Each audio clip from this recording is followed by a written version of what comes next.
තෙරුවන් සරණයි. අද අපි කතා කරනවා මේ පින පව. ඉස්සෙල්ලා අපි කතා කරා මේ කුසලය සහ පින පිළිබඳව. පින මොකද්ද කුසලය මොකද්ද කියලා සරලව කතා කරා. අද කතා කරනවා පින පව. දැන් මේ පින් පව පිළිබඳව අපි ගන්න අනුමානය ගන්නේ මේ මරණින් පස්සේ පිනක් කරොත් ආනිසංසයක් විදියට පවක් කරොත් විපාකයක් විදියට ආනිසංස විපාක විදියට මරණින් පස්සේ. අපි මෙහෙම ගමු. පින කියන්නේ යහපත කරන ඒවා, පව කියන්නේ අයහපත කරන දේවල්. ඒ කියන්නේ පින කියන්නේ කළ යුතු දේවල්, පව කියන්නේ නොකළ යුතු දේවල් කියන දේ ගමු. එතකොට මේ අපිට මේ ජීවත් වෙන ජීවිතේදී අපි ඒක කොහොමද දරා ගන්න වෙන්නේ සහ විඳ ගන්න වෙන්නේ කියලා. දැන් පින කරපුවාම අපේ හිතට දැනෙන දේ මේ ජීවිතේ. මරණින් පස්සේ කතා අපි පැත්තකින් දී පොඩ්ඩකට පිනක් කරපුවාම මේ ජීවිතේ දැනෙන දේ, ඒ පිනක් ඒ කියන්නේ කළ යුතු දේ කරපුවාම අපේ හිතට දැනෙන දේ තමයි හොඳයි සැපයි සාන්තයි ප්‍රියයි මනාපයි දනවන දේවල් තමයි දැනෙන්නේ. කළ යුතු දේ. ඒතර නොකළ යුතු දෙයක් අපි අතින් කෙරුණාම අපිට දැනෙන දෙයක් තමයි දාහය, දැවිල්ල, විඩාව, අපහසුතාවය, දුක දරා ගැනීම නොකළ යුතු දේ. එතකොට වඩා ප්‍රායෝගික නැද්ද?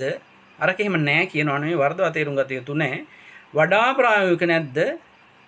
මරණින් පස්සේ පිනක් කළපුවම ආනිසංසයක් විදිහටත්, පවක් කරපුවම ආදීනමයක් විදිහටත්, විපාකයක් විදිහටත් ලැබෙන දේ මේ ජීවත් වෙලා ඉන්නකොට කළ යුතු දේ කරපුවම දැනෙන අර මේ හොඳයි සැපයි සාන්තයි ප්‍රියයි මනාපයි කියන මානසික කායික සුවය, ඒ වගේම මේ නොකළ යුතුයි කියලා හිතන දේ, ඒ කියන්නේ පව නොකළ යුතුයි කියන දේ. ඒක ඒ නොකළ යුතු දේ කියන දේ කරපුවම දැනෙන දාහය, දැවිල්ල, විඩාව, අපහසුතාවය තුලින් දනවන මානසික කායික වේදනාව.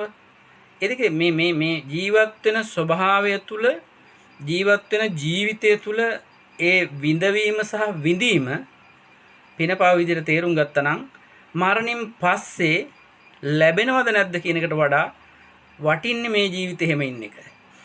මේක තේරුම් ගන්න. කළ යුතු දේ සහ නොකළ යුතු දේ. බැරි වෙලාවත් අපි හිතමු මෙහෙම කළ යුතු දේ කරා.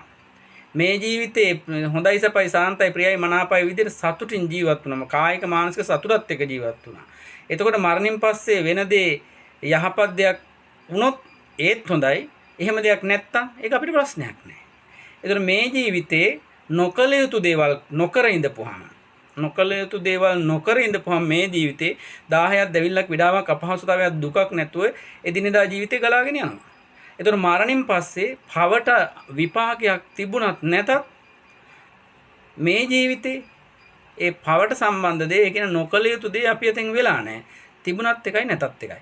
ඇත්තටම බුදුදහමේ පෙන්වන්නේ මේ ඔය Hindu ආගම්, ජෛන ඒ වෙනත් ආගම් වලින් අපිට සම්බන්ධ වුණ දේවල් වලට ඇර අපේ බුදුදහමේ පෙන්වන්නේ මේ ජීවිතේදී දෙවියෙක් වගේ ජීවත් වෙන එකක්.